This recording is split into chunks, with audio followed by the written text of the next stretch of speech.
আমাদের বাসা থেকে ৭০০ থেকে ৮০০ গজ দূরে আমাদের মসজিদের কবরস্থানের সাথে আমাদের কিছু সজনা গাছ এবং ঝুলের গাছ আছে, বা এটাকে অনেক জায়গায় সজনা বা ঝুল বলে থাকে। এই কবরস্থানে আমাদের ৩টা সজনা গাছ আছে। তো মোটামুটি সেই সজনা গাছগুলোতে অনেকগুলো সজনা ধরেছে। তো রমজান মাসে বেশ কিছু সজনা খাওয়ার উপযুক্ত হয়েছে, কিছু মোটা হয়েছে আর কিছু এখনো চিকন আছে।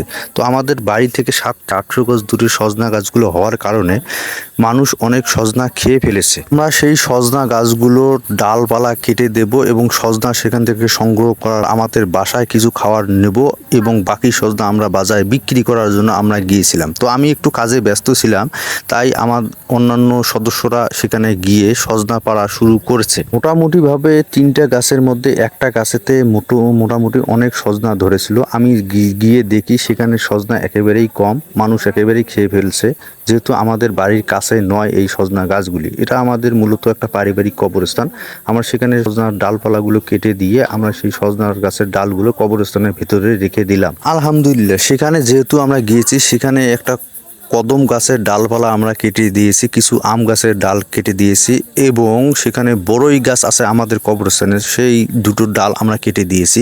মূলত সেই ডালগুলো আনার জন্য আমাদের বাসা থেকে একটা পাওয়ার ট্রলি নিয়ে গিয়েছিলাম সেগুলো আনার জন্য। কাজ শেষে বাড়ি ফেরার পথে আমাদের বাড়ির কাছে আরিফুল চাচা, সে একজন টিউবওয়েলের দক্ষ মিস্ত্রি। সে তার মাছের ঘের জাল দিয়ে ঘেরার জন্য প্রস্তুতি নিচ্ছে। দেখেন কত সুন্দরভাবে সে কাজ করতেছে।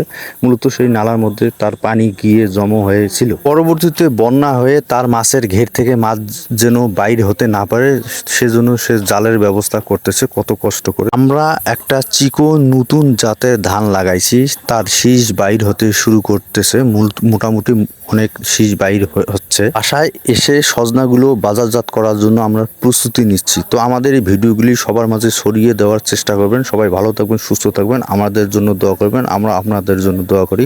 আসসালামু আলাইকুম ওয়া রাহমাতুল্লাহ।